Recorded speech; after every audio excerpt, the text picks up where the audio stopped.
You know how some places are so rich in their identity that they make you forget all about yours and completely embrace theirs? Well, Banaras is one of those places. Known for its ancient history, vibrant culture, and spiritual significance, it's a city that pulls you in with its beauty, but also challenges you with its contradictions. In this video, I'll be taking you through the heart of Banaras, from its timeless ghats to its colorful streets, the spiritual aura of Sarnath to the struggles on the streets that make you reflect on reality.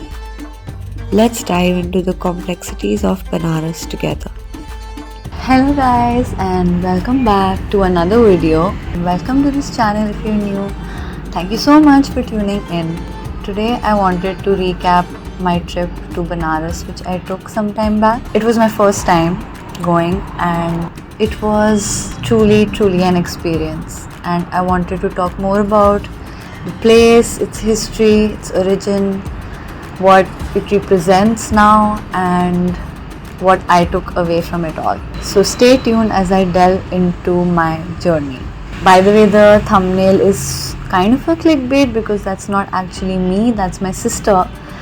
But when I asked her to click my picture, something messed up in the camera because it's new and it didn't come out, so I had to use her picture. So I'm sorry, but you have to do what you have to do. I had the pleasure of visiting Banaras or Varanasi or Kashi recently. I didn't know what I expected. I guess the perception I did have came from the online travel content that I watched. The reality was somewhat different. Obviously, travel bloggers like to focus on aesthetics, things to do, including me, and obviously every place is beautiful in its very unique way. The beauty of Banaras is so immense, and it has so much to do with how it feels instead of how it looks. And I mean, don't get me wrong, it looks incredible. But there's something about its energy. It's heavy in both good and bad ways. I also saw things that were ugly, and I cannot ignore that even for the sake of this video. So I'll talk about that in the end. So me and my family decided to drive down there, and first things first, the way from Delhi was so pretty and so much shorter now because of the new highway. I had to open my hair, it was looking really ridiculous. Anyway, Banaras is one of the oldest continuously inhabited cities in the world, which means people have continued to live here since its origin in 1200 BC. It is not only the epicenter of spirituality and religion, but it's a full-fledged picture of life, death, and everything in between. Basically, reality. The name Varanasi comes from the two tributaries of Ganga, Varuna and Assi. In the Mahabharata and in ancient India, the city is referred to as Kasi, from the Sanskrit verbal root kas, which is to shine, which translated into Varanasi being the city of light. It has also developed many other names in Sanskrit, some of them being Kasika or the shining one, Avimukt, which translates to never forsaken by Lord Shiva, Anamdakanan, I'm not exactly sure how to pronounce that, but it basically means the forest of bliss. According to Hindu mythology, Varanasi was founded by Lord Shiva himself. Legend goes that Lord Shiva and Lord Brahma had a fight and Shivji won and slayed Brahma's head, which fell into the river at Banaras, making it a very holy place. Another legend goes that the Pandavas, after winning the Kurukshetra war, went to Varanasi in search of Lord Shiva to atone for their sins, including fratricide. As was common back in the day, different travelers from around the world visited, and one Chinese traveler attested to the fact that the city was a center for religious and artistic activities even back then. This place isn't just significant for the Hindu religion but also Buddhism, as Sarnath, a very important place in Buddhist history is located 10 kilometers from the city center of Banaras. The Buddhist legend states that Varanasi will become the kingdom of Ketumati in the time of Maitreya, which basically means Maitreya is supposed to be the next Lord Buddha that graces the earth, and when he does, that age he will be residing in his kingdom at Varanasi. The city can largely be understood or imagined by a quote said by Mark Twain. He said that Banaras is older than history, older than tradition, older even than legend, and looks twice as old as all of them put together. Reverend M.A. Schering, in his book about Banaras, talks about its antiquity and said that the history of a country is sometimes epitomized in the history of one of its principal cities. The city of Banaras represents India religiously and intellectually, just as Paris represents the political sentiments of France. There are few cities in the world of greater antiquity, and none that have so uninterruptedly maintained their ancient celebrity and distinction. So, after reaching Banaras and getting ready for the day, all of us headed to the first site of the day, which was the prestigious Kashi Vishwanath Temple, a temple dedicated to Lord Shiva. It is one of the 12 Jyotirling shrines in the country. The temple has a long and colorful history of being built, destroyed, and rebuilt again. It is one of the most visited Hindu temples in the country, with an average of around 45,000 pilgrims in one day. The second site we visited were the Ghats. Picture a vast staircase, each step a portal to eternity. The Ghats of Banaras line the Ganga like a necklace of devotion, history, and life itself.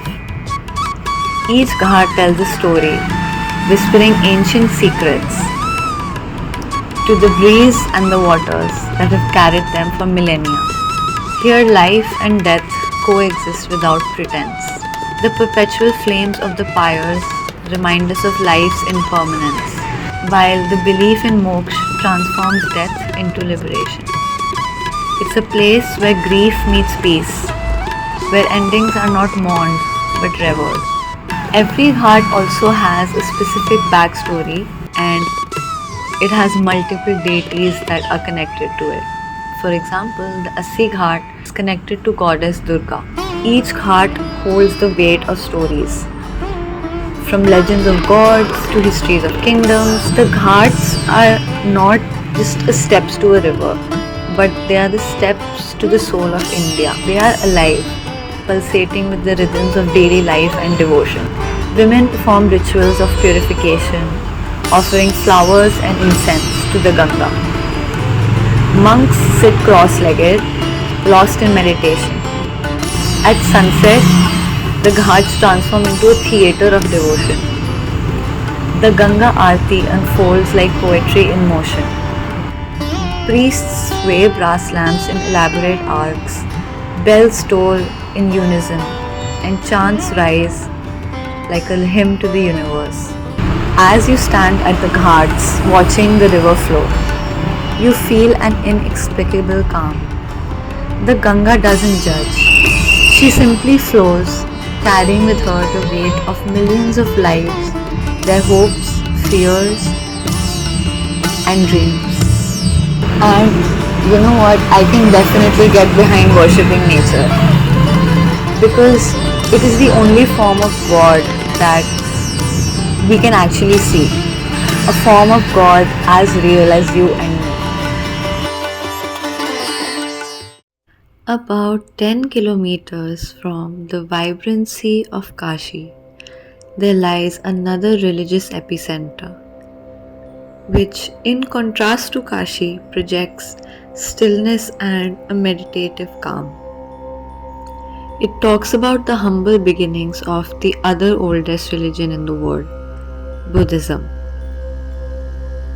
In the midst of serenity and greenery, in this deer park, Lord Buddha delivered his first sermon and in doing so set the wheel of Dharma in motion.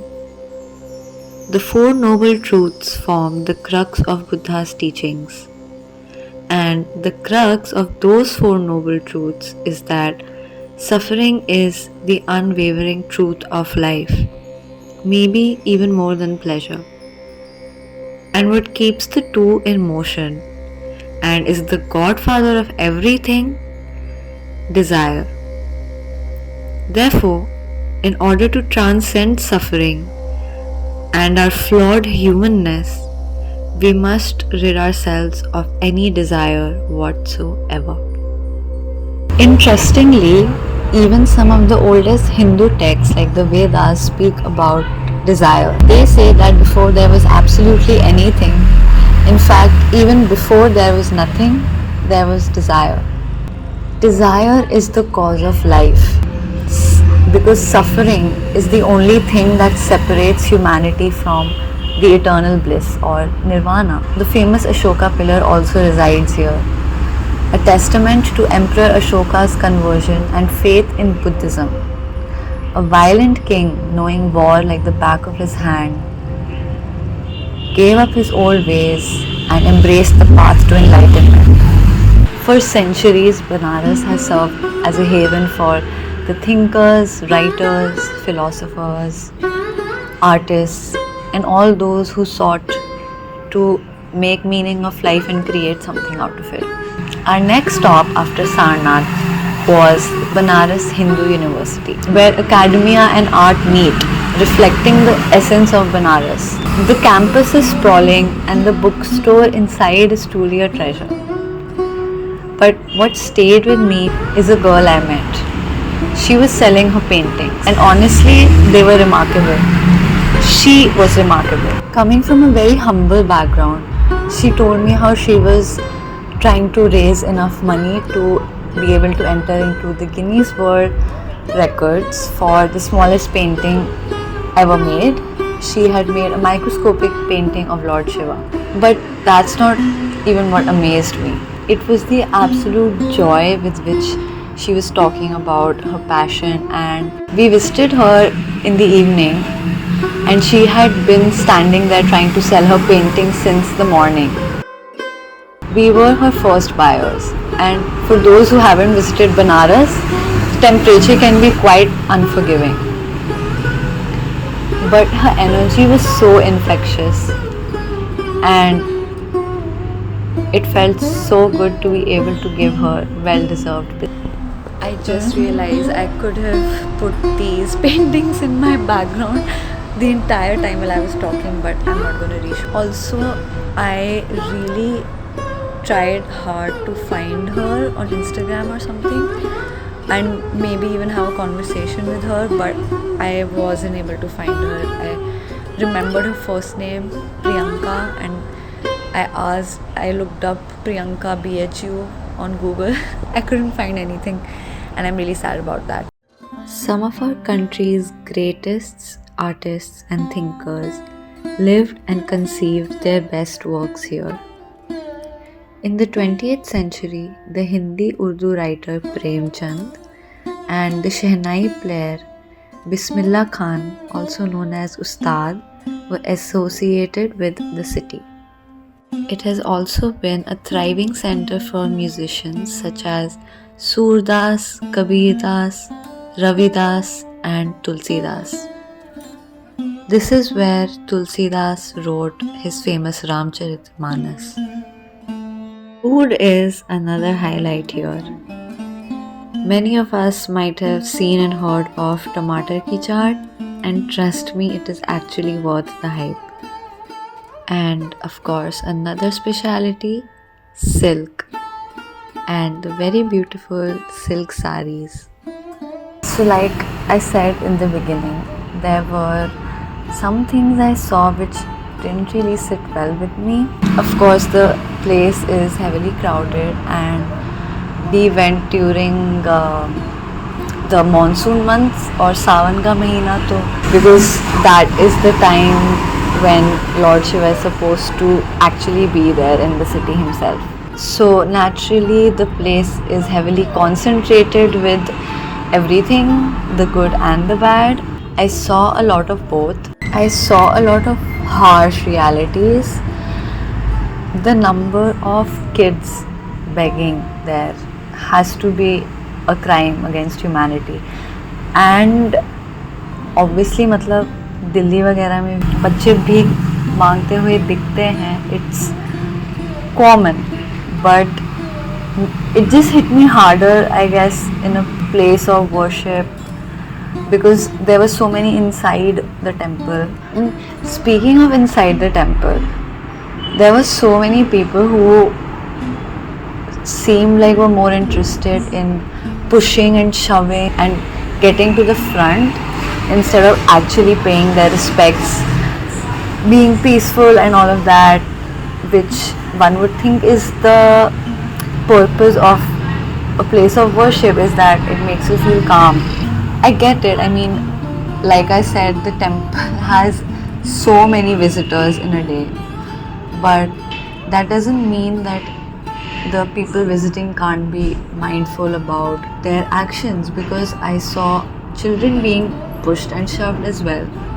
So that was just a strange visual, I guess, and it made me reflect and realize that all these things, whether it be your faith, religion, your beliefs, opinions, all of that, they all fall short if you are not a good human being, because all religions, no matter how different and no matter how combative they are amongst each other, they all preach one thing, which is be a good human being, right?